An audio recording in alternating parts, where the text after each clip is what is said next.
कुरान की 26 आयतों से आतंकवाद और हिंसा को बढ़ावा देने की दलील देने वाली याचिका को सुप्रीम कोर्ट ने खारिज कर दिया है। कोर्ट ने याचिकाकर्ता पर 50,000 रुपए का हर्जाना भी लगाया। कायदा कानून के इस वीडियो में बात इसी मामले की। यूपी शिया वक्फ बोर्ड के पूर्व अध्यक्ष सैयद वसीम रिजवी ने सुप्रीम कोर्ट में एक याचिका दाखिल की थी और यह कहा था कि मुस्लिमों के पवित्र धर्म ग्रंथ कुरान में 26 आयतें ऐसी हैं जो गैर मुस्लिमों के खिलाफ हिंसा को बढ़ावा देती हैं, उनकी हत्या तक को जायज़ ठहराती हैं। ऐसे में ये आयतें खतरनाक हैं और इनकी शिक्षा मदरसों में नहीं दी जानी चाहिए। सुप्रीम कोर्ट सरकार को ये निर्देश दे और मदरसा बोर्ड को भी ये कहे कि इन आयतों की शिक्षा को बंद कर दिया जाए।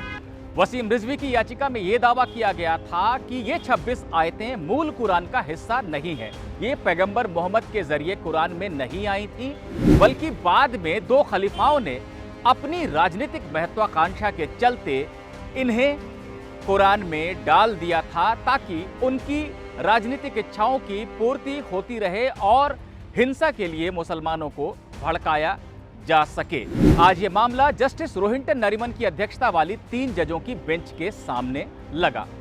सुनवाई की शुरुआत में ही जस्टिस नरीमन ने, जो कि धार्मिक मामलों के ज्ञाता माने जाते हैं, उन्होंने याचिकाकर्ता के वकील से पूछा, आर यू सीरियस? क्या आप वाकई गंभीर हैं कि सुप्रीम कोर्ट को इस मामले में सुनवाई करनी चाहिए? याचिकाकर्ता के वकील ने जवाब दिया कि हाँ, मैं गंभीर हूं और मैं कुछ देर तक अपनी बात रखना चाहता हूं। जजों ने इसकी अनुमति उन्हें दे दी। वरिष्ठ वकील एम.के. रायजादा, जो कि वसीम रिजवी की तरफ से पेश हुए थे, उन्होंने कहा कि 26 आयतें सीधे सीधे हिंसा को बढ़ावा देती हैं और गैर मुस्लिमों की हत्या तक को जायज बताती हैं। सुन्नी मुसलमानों में सलाफी और वहाबी 2 कट्टरपंथी वर्ग हैं जो कि इसका फायदा उठाते हैं। मुसलमानों में बहुत सारे वर्ग हैं जो इन आयतों पर ध्यान नहीं देते या इनको अमल में नहीं लाते, लेकिन सलाफी और वहाबी इसका फायदा उठाते हैं। और मदरसों में जिन बच्चों को रखा जाता है शिक्षा के लिए, जिनका दिमाग परिपक्व नहीं होता है, उनके दिमाग में ये बातें डाली जाती हैं और इस तरह से वो बड़े होकर कट्टरपंथी बनते हैं और आतंकवाद का रास्ता भी कई बार अपना लेते हैं। वकील ने कहा कि केंद्र सरकार को उनकी तरफ से एक ज्ञापन सौंपा गया था जिसमें यह मांग की गई थी कि सरकार मदरसों में दी जाने वाली शिक्षा को लेकर नियम बनाए और मदरसा बोर्ड को भी यह निर्देश दिया जाए कि वो इन 26 आयतों की शिक्षा बच्चों को न दे। लेकिन न तो सरकार ने कुछ किया, न ही मदरसा बोर्ड इस बारे में कुछ करना चाहता है, ना ही धार्मिक उलेमाओं ने उनकी चिट्ठी का जवाब दिया। इसलिए वो सुप्रीम कोर्ट से दरख्वास्त कर रहे हैं कि वो इस मामले में दखल दे। ये शिक्षा ऐसी नहीं है जिसे संविधान के अनुच्छेद 25 के तहत धर्म का अनिवार्य हिस्सा कहा जा सके। इसलिए इस पर रोक लगाई जा सकती है क्योंकि इसकी शिक्षा दूसरे लोगों के जीवन के अधिकार का हनन करने वाली है।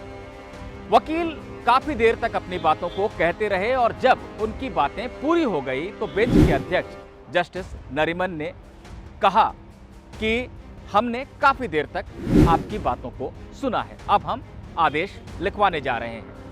आदेश में जजों ने यह कहा कि हमने याचिकाकर्ता के वकील को अपनी बात रखने का पूरा मौका दिया, लेकिन हम इस याचिका को खारिज कर रहे हैं। हम इसे फ्रिवलस यानी आधारहीन मानते हैं, इसलिए याचिकाकर्ता पर 50,000 रुपए का हर्जाना भी लगाया जा रहा है। ये हर्जाना सुप्रीम कोर्ट की लीगल एड कमेटी में जमा करवाया जाएगा। फ्रिवलस या आधारहीन याचिका उन याचिकाओं को कहते हैं जिनके बारे में कोर्ट ये मानता है कि इसे दाखिल करने के पीछे कोई उचित आधार नहीं था और याचिकाकर्ता ने इसे दाखिल करके सिर्फ अदालत का समय बर्बाद किया है। तो कहीं ना कहीं कोर्ट की धारणा सैयद वसीम रिजवी की याचिका को लेकर यही थी। इसलिए याचिका को न सिर्फ खारिज कर दिया गया है बल्कि हर्जाना भी लगाया गया है याचिकाकर्ता के ऊपर। तो सुप्रीम कोर्ट ने कुरान की 26 आयतों के खिलाफ दाखिल याचिका को सुनने से बिल्कुल मना कर दिया है।